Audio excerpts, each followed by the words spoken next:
چھٹے امام یہ ہمارے سلسلہ امامت کے چھٹے وارث سے اللہ کے رسول تھے. آپ کی ولادت 17 ربیع الاول 17 ربیع الاول 48 ہجری میں ہوئی مدینہ منورہ. 17 ربیع الاول 48 ہجری یہ وہی ڈیٹ ہے جس ڈیٹ میں اللہ کے رسول کی ولادت ہوئی.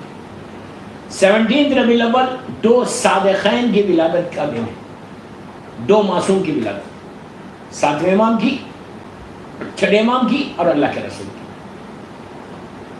17 ربیع الاول کو آپ کی ولادت ہے اور آپ کی شہادت مدینے میں, اور آپ کی والدہ کا نام ام فروہ بنت قاسم بنت محمد ابن ابو بکر تھا.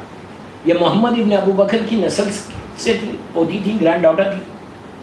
آپ کا نام ام فروہ تھا. یہ بی بی کے ساتھ 5ویں امام کا نکاح ہوا تھا اور 5ویں امام کے نکاح کے بعد آپ سے چھٹے امام کی ولادت ہے 48 ہجری میں 17 ربیع الاول.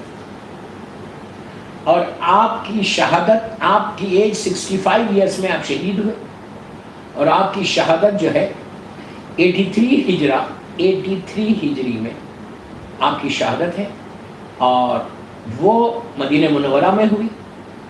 اور آپ 15 شوال, ایک روایت سے 15 شوال ہے, ایک روایت سے 25 شوال, اسی مہینے میں 2 تاریخیں امام کی, 15 شوال آج اور 25 شوال اسی مہینے کے 10 دن کے بعد. دونوں میں دونوں روایتیں آپ اس میں الجھے نہیں, اس لیے نہیں الجھے کہ ہم کو موقع مل رہا کہ 2 تاریخیں میں امام کی شہادت کر سکیں.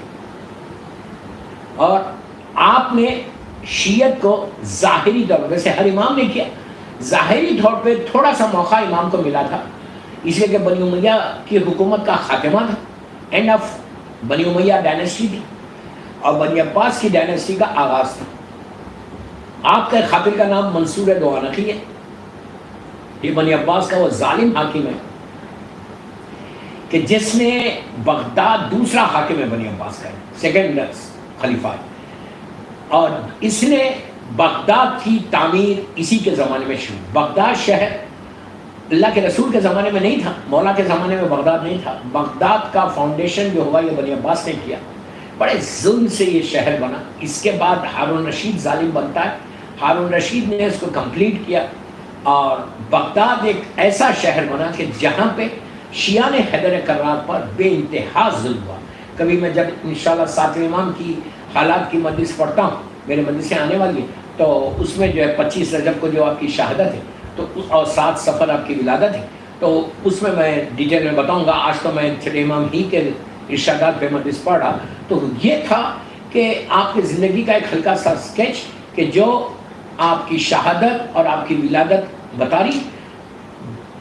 منصور دوانقی یہ وہ ظالم, اچھا کوئی چاہنے والا نہیں تھا کہ امام کو تھوڑا موقع مل گیا, نہیں. امام نے جو سب سے زیادہ, ہر کام امام کا امپورٹنٹ تھا, لیکن امام نے کام میں سٹریس کیا علم کے. آپ کے 18,000 اسٹوڈنٹس تھے. کین یو امیجن, آج کے اسٹوڈنٹس نہیں دوستو, آج 18,000 کو, آج بھی بڑی بات ہے لیکن آج اتنا بڑا بات نہیں جب ملینز اور بلینز لوگ, ٹریلینز لوگ. اس زمانے میں خالی انڈیا میں بلین, 1 بلین کے اوپر لوگ. تو اس زمانے میں 18,000 اسٹوڈنٹس مدینہ منورہ میں کہاں کہاں سے تھے, پوری دنیا سے آتے تھے اور امام سے علم کو حاصل. امام نے اتنا پروموٹ کیا. دیکھیے آج جو فادر آف کیمسٹری, جو کیمسٹری کی پوری آج سائنس, فادر آف جو کیمسٹری ہے وہ امام کا اسٹوڈنٹ ہے. جتنے یہ مسلمانوں کی فقہ جس میں امام حنفی ہو, مالکی ہو, شافعی ہو, حنبلی, یہ چاروں امام یہ ہمارے چھٹے امام کے شاگرد. تو مطلب امام نے علم کو اتنا پروپوگیٹ کیا, اتنا علم کو پھیلایا اور علم کے ذریعے شیعت کو پھیلایا. عجیب 18,000 اسٹوڈنٹس, آپ امیجن کرو 18,000 اسٹوڈنٹس کو امام تعلیم دے رہے ہیں, مذاق ہے. 18,000. میں نے وہ یونیورسٹی دیکھی ہے امام کی مدینہ منورہ میں آج سے 20 سال پہلے. ہم لوگ عمرے پہ گئے تھے تو وہ جگہ دیکھی تھی کہ جہاں میرا مولا کھڑے رہ کے درس دیتا تھا, لوگوں کو علم بانٹتا تھا. تو اب تو ظالمین نے سب توڑ دیا، کچھ بھی نہیں رہا پہنچے، لیکن امام کا وہ درس وہاں پہ امامزادے کی لحد بھی اتنی اچھی خوشبو تھی، پورا دیوار پہ ایک حجرا بنا ہوا ہے، امامزادے کی ایک لحد ہے، کس امام کے فرزند ہے، یا چھٹے امام کے فرزند ہے، یا ساتویں امام کے فرزند ہے، تو امام کے بعد جو اسٹوڈنٹس آتے تھے اتنی دور دور سے اسٹوڈنٹس آتے تھے، اتنی دور دور سے آتے تھے، 1000 میل سے آ رہے، 2000 میل سے، یمن سے آ رہے، سیریا سے آ رہے، سعودیہ سے آ رہے، مختلف جگہوں سے آ رہے، اور آ کے امام سے تعلیم حاصل. امام ایک ایک کو بتاتا ہے، ایک فزکس کی کلاس الگ لے رہے، کیمسٹری کی کلاس الگ لے رہے، بیولوجی کی کلاس الگ لے رہے، زیولوجی کی کلاسز الگ لے رہے، جغرافی کی کلاسز الگ لے رہے، یعنی ایک ساتھ ہزاروں اسٹوڈنٹس بیٹھے ہوئے، اور امام ان کو بتایا جا رہا ہے، یہ ہے، یہ ہے، یہ ہے. حالت یہ تھی کہ علم کا ایک ذخیرہ تھا، کیوں نہ ہو بھائی، سلونی کا بیٹا ہے، اپنے دور کا سلونی، یہ اس کا بیٹا ہے کہ جس کا جملہ ہے میرے مولا کا کہ میں زمین سے زیادہ آسمانوں کے راستوں سے واقف ہوں، وہ اس علی کا بیٹا، اپنے دور کا علی، اپنے دور کا حسین. یہ چھٹے امام نے علم کو ایسا بانٹا، ایسا بانٹا، ایسا بانٹا، اور اس کے بعد ایک ایک اسٹوڈنٹ سے بات کرتے، پوچھتے. آپ دیکھو کہ کتنا ٹائم ڈیووٹ کر رہے تھے علم کے لیے. اچھا یہ تو دنیا میں علم بتا رہے، اچھا اس کے بعد ستاروں کا علم، نیورولوجی کا علم، پھر زمین کا علم، چاند کا علم، ایک ایک علم کو امام بتاتا گیا کہ یہ کیا ہے، یہ کیا. علم جفر جو ہے وہ بھی امام ہی کا دیا ہوا علم ہے، لیکن آج علم جفر کسی کے پاس نہیں ہے. اگر صحیح علم جفر آ جائے تو انسان ہوا میں اڑنے لگے، خود بخود اڑنے لگے، اگر صحیح علم جفر. لیکن آج علم جفر سب کے پاس نہیں ہے. یہ علم بھی امام کا، غیبت کا علم امام کا، آنے والے زمانے کا علم امام بتاتا تھا کہ ایسے صاحب تقویٰ لوگ تھے آج کے دور میں بھی. اور اس کے بعد امام نے وہ بھی بتایا کہ اگر تقویٰ آ جائے تو کس طرح انسان آگے بڑھ سکتا. جیسا آج ہمارے پاس آغائے بہجت گزرے ابھی، اور آغائے بہجت کے بعد بھی آج بھی ماشاءاللہ نجف اشرف میں اور خم میں ایسے علماء ہیں، ایسے مجتہدین ہیں ہمارے کہ جن کے پاس وہ تقویٰ ہے، جن کے پاس، جن کا وہ مقام ہے کہ جن کے سامنے سے حجابات ہٹ چکے. تو یہ سارے علم کو امام نے بتایا. اور اسٹوڈنٹ سے کیا کرتے تھے، بیٹھ کے بات کرتے تھے. جب دیکھ لیا کہ یہ پورا پرفیکٹ ہو گیا، یہ پورا پڑھ لیا اس نے اپنے سبجیکٹ میں، تو اس سے کہتے تھے کہ تو جا فلاں شہر میں جا اور جا کر وہاں پہ تبلیغ کر. جو آج دنیا میں شیعت پھیلی ہوئی ہے، دیکھیں دوستو، شیعت تو مدینے میں ہونی چاہیے تھا، لیکن آج پوری دنیا میں جو شیعت پھیلی ہوئی ہے نا، اس کا ریزن کیا ہے؟ جیسے سب کانٹیننٹ میں بھیجا، اور ایسٹ ورلڈ میں بھیجا، ویسٹ میں بھیجا، ہر طرف امام نے اپنے اسٹوڈنٹس کو بھیجا اور بھیج کے کہا کہ جا کے وہاں پہ تبلیغ کرو. اس طرح شیعت کو پروپوگیٹ کیا. امام کی زندگی کا ایک ہی مشن تھا کہ شیعت پھیلتی جائے. کربلا کے بعد ظالمین نے ظلم کیا کربلا میں، لیکن اب اس کے بعد سارے معصومین نے علم کے ذریعے اسلام کو پھیلاتے گئے، تعلیمات آل محمد کو پھیلایا. ایسے موقع پر بھی اسلام جبکہ ظلم اپنے کمال کے اوپر تھا. یہ مت سمجھو کہ منصور کے زمانے میں امام کو بڑی آسانی مل گئی تھی، آسانی نہیں ملی. ابھی اب تاریخ کا ایک واقعہ سناتا ہے، ایک سلوات پڑھ لیں، محمد و آل محمد. تاریخ کا ایک واقعہ سناتا. امام مدینہ منورہ میں، اللہ ہم کو زیارت نصیب کرے مدینہ منورہ کی، امام مدینہ منورہ میں، اور ایک شخص کوفے میں رہتا ہے. اور کوفہ اور مدینہ کافی دور ہے، عراق اور پھر یہ مدینہ منورہ، اور ایک ایک مہینہ، 1.5 مہینے کی تو ٹریولنگ ہوتی تھی. اس لیے اونٹ پہ لوگ ٹریول کرتے تھے، کیمل پہ ٹریول کرتے تھے، and you know how slow camel چلتا ہے. تو بارہ ایک شخص کو طلاق کا کوئی مسئلہ آیا.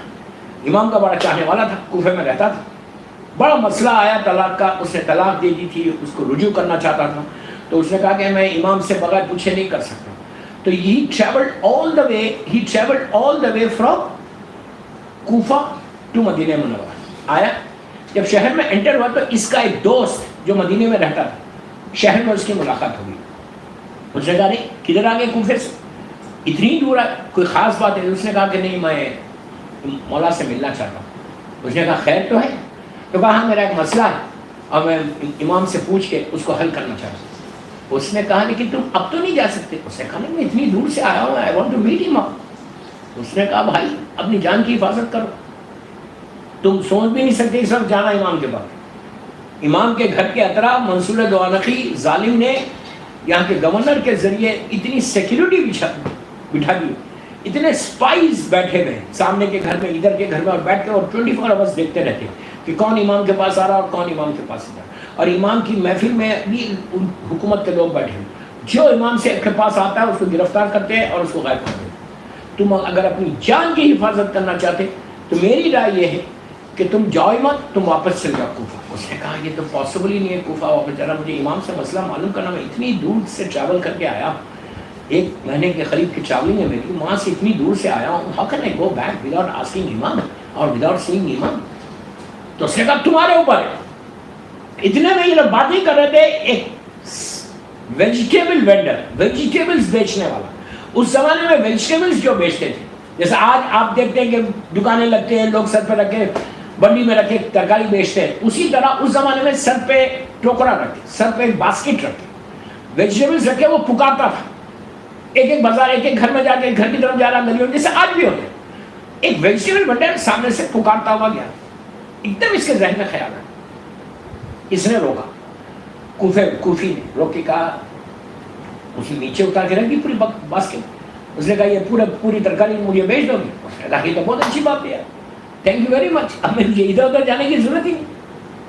اس نے ریٹ بولا، اس نے کہا میں ساری تمہاری ویجیٹیبل لے لوں گا، لیکن ایک کنڈیشن کہ یہ باسکٹ بھی مجھے دے دینا، اور جو تم ڈریس پہنے ہوئے، اس لیے کہ اس زمانے میں ویجیٹیبل وینڈر جو بیچتے تھے ایسا، ان کا ایک لباس ہوتا تھا، حرام میں نہیں کرتے، ایک لباس وہ پہنتے تھے، پہن کے جو ہے مثال کے طور پہ گاؤن پہنتے تھے، پہن کے وہ بازار میں گھروں کی طرف گھومتے۔